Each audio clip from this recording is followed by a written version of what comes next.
शेतकरी बांधवांनो, ऊस पिकाचे निरीक्षण घ्या. सध्या हे जे काही आपण पाहताय, हा जो काही पिवळसरपणा आणि खड्डे खड्डे पडलेले जे काही आपण म्हणतोय, तर काही जे आहेत ते म्हणजे ह्याच्यातले तज्ज्ञ काय म्हणतात की हा जो आहे हा कॅल्शियमची कमतरता आहे. तर कॅल्शियमची कमतरता म्हणता येत नाही. ही जमीन जर तुम्ही बघितली हो का, ही सगळी जमीन जी आहे ना, ही चुनखडीची जमीन आहे. हो का, हे चुनखड आहे. ह्या जमिनीमध्ये प्रचंड मोठ्या प्रमाणामध्ये चुनखडीचं प्रमाण हो का, ही अशी चुनखडी, एवढी मोठी चुनखड आहे.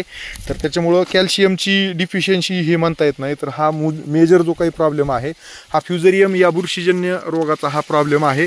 आणि त्याच्यामुळं जे आहे, सगळ्यात पहिल्यांदा हे खालचे पानं जे आहे ते अशा पद्धतीने हे खड्डे खड्डे पडलेले. काही जण म्हणतात की हे बोरांची डिफिशियन्सी आहे. बोरांची डिफिशियन्सीमध्ये असं होतंय. तर हे निश्चित असं होतंय बोरांच्या डिफिशियन्सीमध्ये. पण हा जो आहे हा बुरशीजन्य रोगाचा प्रादुर्भाव आहे. हे अशा पद्धतीनं हे जे काही सगळं झालेलं आहे, हे खड्डे खड्ड्याने, ही पिवळसरपणा जो काय आला आणि इथून हा वाढता भाग ऊसाचा आता नष्ट व्हायला चालू झालेला आहे. नाईफ कट सारखा ॲपिरन्स या ठिकाणी हळूहळू यायला चालू होईल. तर हे मेजर जो काही प्रॉब्लेम मामा, आता हे असं पिवळसरपणा महाग जी काही समजा एक आठवडा मागचा जाऊन त्याच्या आधी ढगाळ वातावरण सतत होतं आणि पाऊस थोडाफार जास्त नव्हता, पण थोडा थोडा पाऊस सतत होता, आहे का नाही, रिमझिम सतत लागून राहिली होती, आहे का नाही. तर त्या टाइम पिरियडमध्ये हा प्रॉब्लेम आपल्याकडे झालेला आहे. आता मी आणखी निरीक्षणं दाखवेन ह्या ठिकाणी. जास्त आउटब्रेक झाल्याच्या नंतर नुकसान कसं होतंय तर मी त्या ठिकाणी दाखवेन. तर हे जे प्रॉब्लेम आहे हो का, हे जे आहे ना, हे जास्त होतंय. तर हे पोक्का बोईंगचा जो आहे तो प्रॉब्लेम आहे. आणि ह्या पोक्का बोईंग रोगाच्या व्यवस्थापनासाठी जे आहे ते आपण अन्नद्रव्य व्यवस्थापनापेक्षा महत्त्वाचा जो काही विषय आहे, तर त्या ठिकाणी फ्युजेरियम नावाची जी काही बुरशी आहे, ज्याच्यामुळं हा रोग व्हायलेला आहे.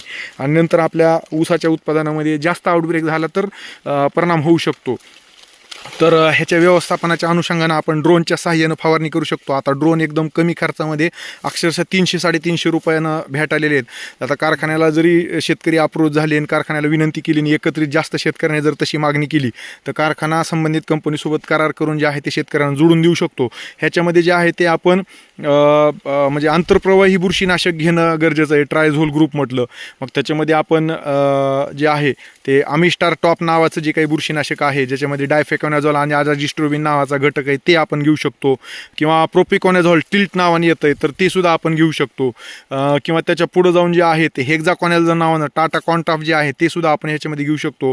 1 ते 2 मिली प्रति 1 लिटर पाणी याप्रमाणे जर आपण फवारणी केली, तर हा जो आहे तो आउटब्रेक किंवा हा जो काही ह्या रोगामुळे जे काही आपलं नुकसान व्हायलेलं आहे, तर हे आपण थांबवू शकतो. हा मेजर प्रॉब्लेम जो आहे तर 10,001 असेल, त्याच्यानंतर 9632, 8005, 265, तर ह्या सगळ्या व्हरायटीमध्ये तो दिसतो.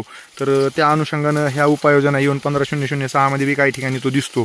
तर हे जे काही पिवळसरपणा यायलेला आहे तुमचा, तर वेळीच निरीक्षणं घ्या. आणि आता काही गरज नाही आहे फवारणीची. का तर आता ह्याचा आउटब्रेक ॲटोमॅटिक कमी होईल. का तर हवेतली आर्द्रता जी आहे ती आता एकदम कमी झालेली आहे. त्याच्यामुळे आता काय आपल्याला घाबरून जायची गरज नाही. त्याच्यामुळे आता लगेच फवारणीचं जे आहे ते तुम्ही करण्याची अर्थ नाही. पण जर आउटब्रेक जास्त झाला तर हे जसं पूर्ण भाग थांबला किंवा ह्याची वाढ इथं पूर्णपणे खुंटलेली आहे, तर ती वाढ जी आहे ते आपण म्हणजे जास्त जर आउटब्रेक झाला तर ते खुंटते. पण आता सध्या वातावरण हे रोगाचं वाढीचं नाही आहे. त्याच्यामुळे सध्या तरी काही काळजी घ्यायची किंवा काळजी करायची आणि लगेच उपाययोजना राबवायची काही आवश्यकता नाही आहे. कारण की आपण जर बघितलं तर कुठं तरी थोड्याफार प्रमाणामध्ये तो दिसतोय. फक्त एक जस्ट शेतकऱ्यांना माहिती असावं त्या अनुषंगानं हा व्हिडिओ तयार केलेला आहे. तर इथं शेतकरी आहेत. आपलं काय नाव म्हणले? मोहम्मद शेख आहेत. आणि काका आपलं काय नाव म्हणले? इसाक शेख. इसाक शेख साहेब या ठिकाणी शेतकरी आहेत. चालेल, ठीक आहे.